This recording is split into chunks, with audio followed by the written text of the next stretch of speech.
I left my wedding ring on the table, emptied the accounts, and vanished. I don't know how she'll feel when she finds out, and honestly, I don't care. Now, I live in the woods, far from the lies and betrayals that poisoned my life. For the first time in years, I feel alive. Before I get into how it all happened, make sure to like and subscribe. Trust me, you're not going to want to miss this. I used to think I had it all figured out.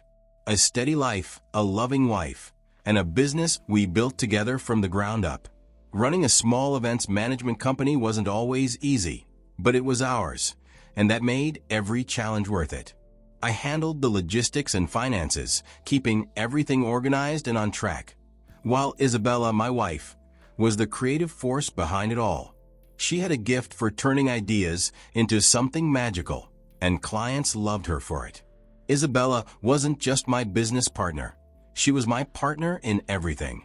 When we started the business, I remember thinking how lucky I was to have her. I trusted her completely, and I loved her deeply. We were busy, but it felt like we were building something solid, not just a business, but a life. I never questioned her loyalty. Not once. I mean, why would I? She was my wife, my best friend, my partner in every sense of the word. I thought we had the kind of bond that nothing could break. Trust was the foundation of everything we'd built, and I believed it was unshakable. Looking back, I wonder if I was blind. Maybe I ignored the little signs because I didn't want to see them. Or maybe for a while, everything really was as perfect as I thought it was. All I know is that back then, I believed in us. Completely. There was this one number that kept calling her. At first, I didn't think much of it, but then I noticed something odd. Whenever the call came in, she'd either decline it or pick it up and walk to another room. One evening, I asked her, "Who's calling so often?" She barely looked at me and said, "Just a client." That was it. No hesitation, no explanation, like it was the most normal thing.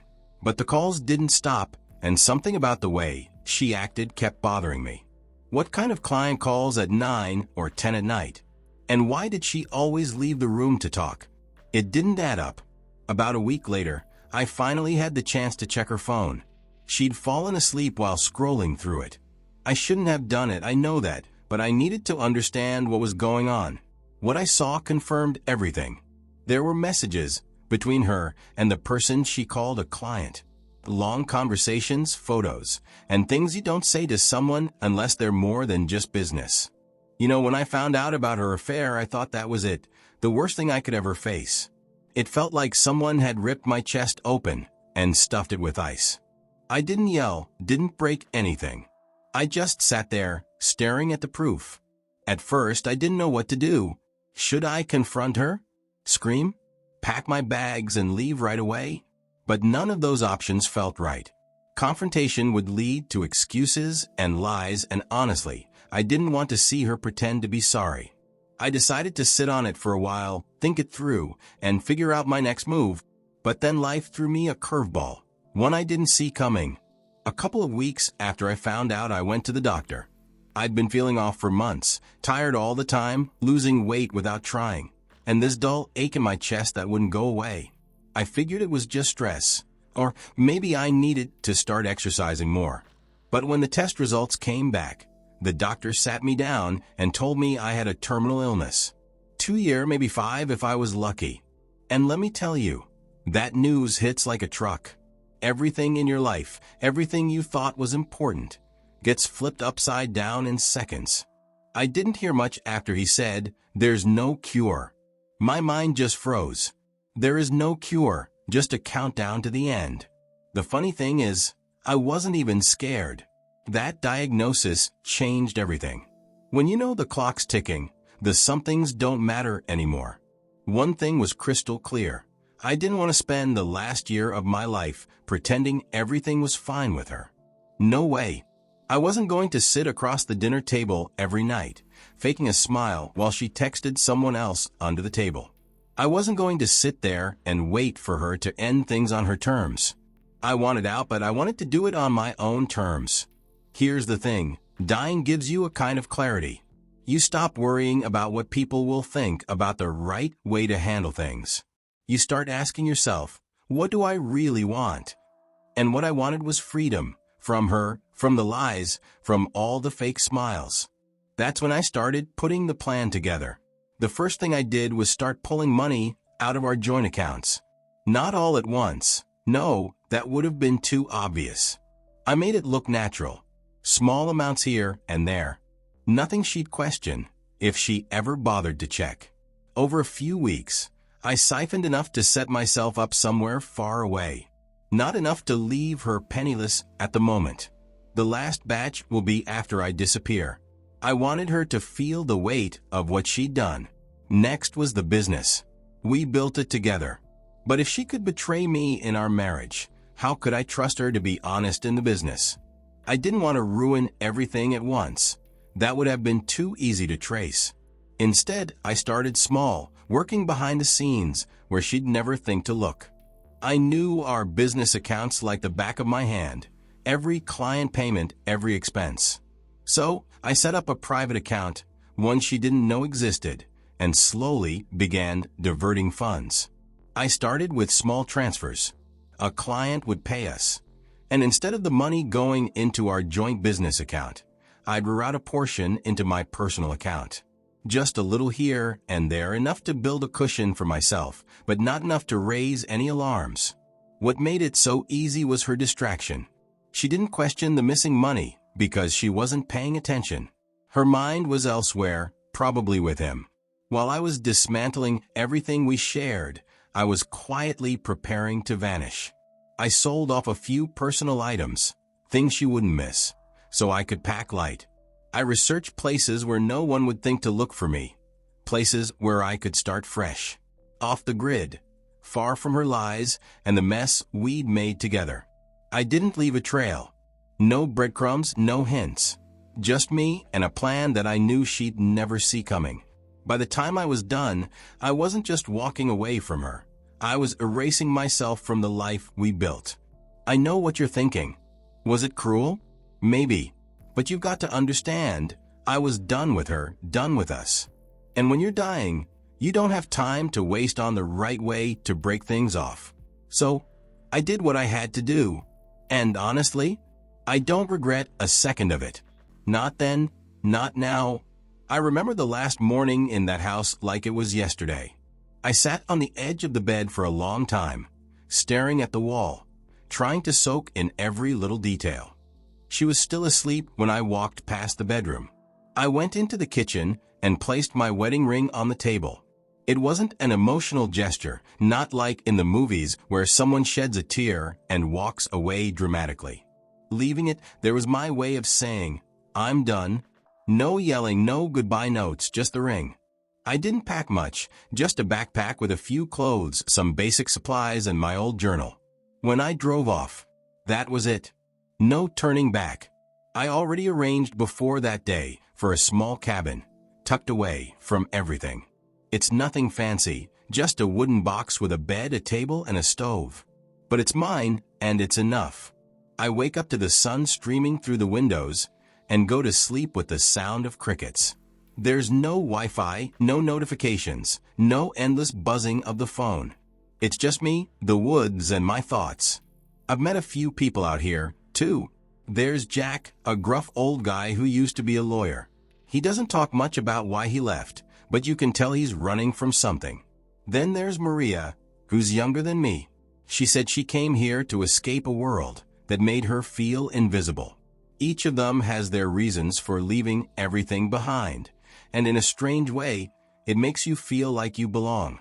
But even with all this peace in the days and weeks that followed, there are scars you can't run away from. Sometimes, her face pops into my mind.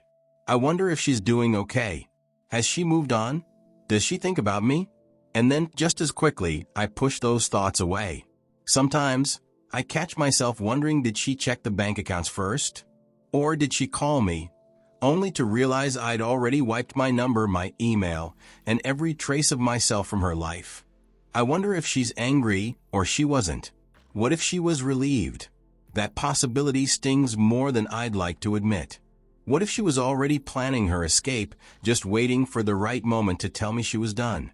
Maybe In some twisted way, I did her a favor by leaving first. It's a thought I try not to dwell on. I don't know if she ever tried to find me.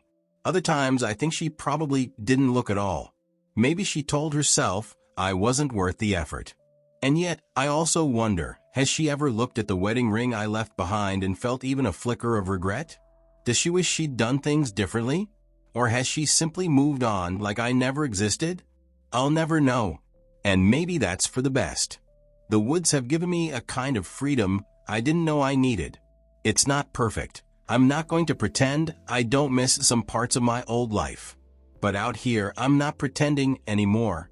I'm just living, one day at a time. Love. Though that's the hardest part to untangle. I loved her once. I really did. And maybe that's why it hurts so much. You can't betray someone you don't care about, right? And sometimes, love just isn't enough. Out here, in the woods, it's different. Life feels stripped down to the basics. There's no pretending. No one lies to you. And you don't have to lie to yourself either. The trees don't care about your past. The river doesn't ask you who you've hurt. It just keeps flowing. And I guess that's what I've been trying to do, keep flowing, keep moving, even when my body starts telling me it's running out of time. I traded comfort for peace. I gave up a bed and a house for this open sky. And I'd make the same choice again. Freedom, it's not what I thought it would be. Freedom, for me, was stepping away from the life I thought I needed and finding something simpler, something honest. Death, in a weird way, felt like freedom. Before all this, before the affair, the diagnosis, the lies, I thought death was the worst thing that could happen to a person. I'd imagine it sometimes, late at night, and feel this cold dread settle over me. I used to think about what I'd leave behind. Unfinished work, unspoken words, people who'd miss me. But now I see it differently. I don't feel sorry for myself. That surprises people when I tell them. They expect tears, anger, and regret. But what's the point? Regret won't change anything. Anger won't give me more time. All I can do is live what's left of my life on my own terms, no compromises. You know, I've told you my story, but let me turn it around for a second. Imagine this was your life. Imagine sitting across from the person you love most in the world, the one you trusted completely, and finding out they've been lying to you. You notice the little things first, the way they smile at their phone, the way their excuses don't quite add up. And then, one night, when they're asleep, you finally find the proof. It's right there in your hands, messages, photos, things they never meant for you to see. Now what? Do you stay? Do you confront them and demand answers, knowing the lies might hurt even more than the betrayal? Or do you walk away, cutting your losses, and try to salvage what's left of your pride and sanity? Let's say you decide to stay for the kids, for the business, for the history you share. Can you honestly sit across from them at the dinner table every night pretending you don't know? Can you keep smiling while they carry on, thinking they've gotten away with it? Or would the weight of the betrayal crush you little by little, until there's nothing left of the person you used to be? Now let's flip it. What if you leave?